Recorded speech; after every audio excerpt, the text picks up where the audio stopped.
Chers amis, depuis 15 jours, mon invité, Christophe de Valois, professeur d'histoire, est en train de nous ravir en nous parlant du loup, dont il a fait l'histoire, en nous parlant des odes de Salomon, qu'il a lus pour nous.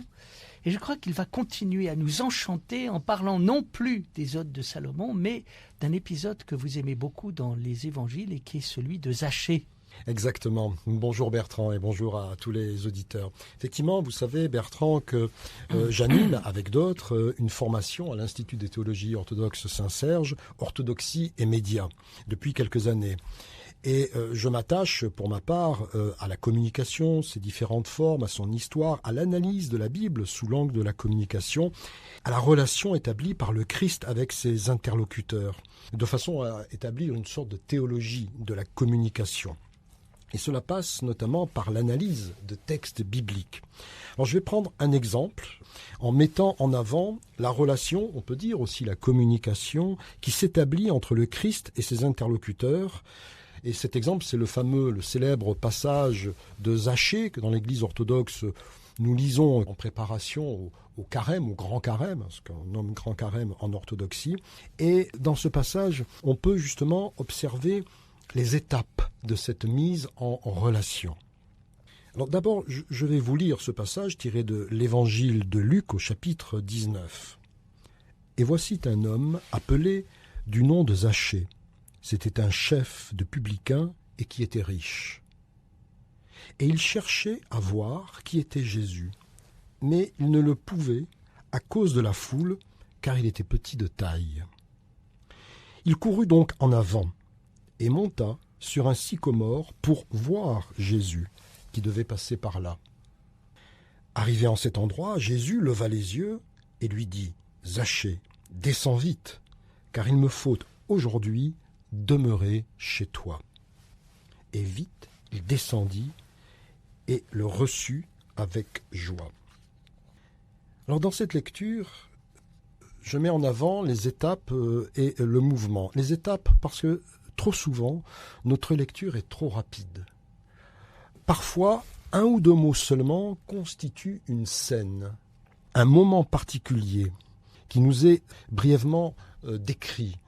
Et ce moment est aussi un moment spirituel, c'est-à-dire qu'il y a une chose qui se passe dans la personne.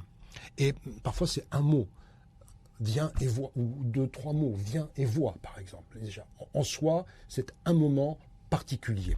Il y a quelque chose qui se passe. Et chaque scène, donc, est un élément essentiel, avec souvent un état intérieur qui est esquissé. On peut dire aussi que c'est un moment spirituel, donc dans un chemin de transformation intérieure. Et c'est pourquoi il y a des étapes dans ce chemin. Par ailleurs, dans ce passage, on note de nombreux verbes qui indiquent, et je vais les montrer, qui indiquent des mouvements différents. Et c'est frappant, en lisant les évangiles, de constater combien le Christ est en mouvement.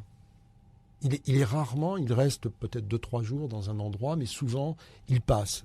C'est le cas pour ce passage avec Zachée. Il entre, il sort, il passe à un endroit, et puis il repart dans un autre. Il est constamment un mouvement. Il n'est pas figé quelque part.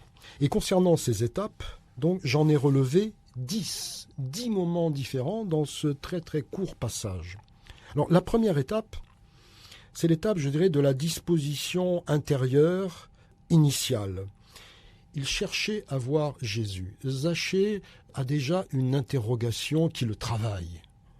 Et voir, ça peut paraître souvent, vous savez, lorsque l'on voit, on voit quelque chose qui est extérieur à soi. Mais dans les textes spirituels, voir, c'est connaître. D'ailleurs, la racine étymologique du mot voir est la même que celle du mot savoir.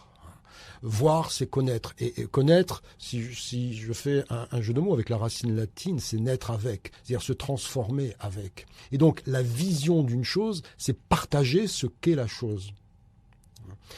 Donc, il veut plus que voir un peu comme un objet de curiosité, mais on sent qu'il est travaillé par quelque chose et qu'il veut faire l'expérience du Christ. Mais comme beaucoup, comme nous tous, il y a des obstacles. Et les obstacles qui sont mentionnés, c'est la foule. On peut s'interroger pour savoir qu'est-ce que la foule dans les évangiles. Et en allant un peu plus loin, on peut dire, mais où est la foule en nous-mêmes?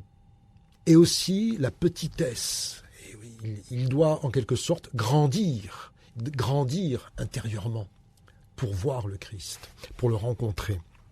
Ça, c'est la première étape. En tout cas, il est animé de ce désir. Alors pour cela, eh bien, il va, et c'est la deuxième étape, après la réflexion, l'action, on pourrait dire. Et cette action, elle est tout d'abord horizontale. Le texte nous dit, il courut donc en avant de monter. Une action horizontale, un déplacement d'ailleurs assez rapide, on le reverra aussi. Il y a un empressement, courir en avant. Et après, vous verrez que, il y a deux autres moments où on dit vite, il va très vite, les choses se passent rapidement, il doit saisir l'instant. Alors, le troisième moment, c'est et il monta sur un sycomore. Alors je laisse de côté le sycomore, mais il monta pour voir Jésus. Donc il s'est déplacé, il avait cette intention, il avait ce désir profond dans son cœur. Il s'est déplacé, on peut y voir déjà une première transformation, mais à un moment donné doit avoir lieu l'élévation pour voir Jésus, pour que cette rencontre ait lieu. La quatrième étape, là on se passe du côté du Christ. Le Christ arrive parce que tout ce qu'a fait Zachée déjà, ces différentes étapes ont permis la rencontre. Et le Christ est en mouvement, qu'il passe, arrivé en cet endroit, il lève les yeux.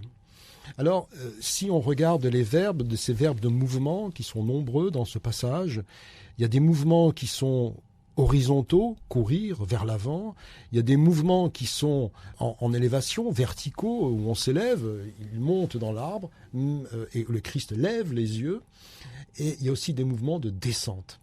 D'ailleurs, le Christ lui dit, Zachée, descend vite.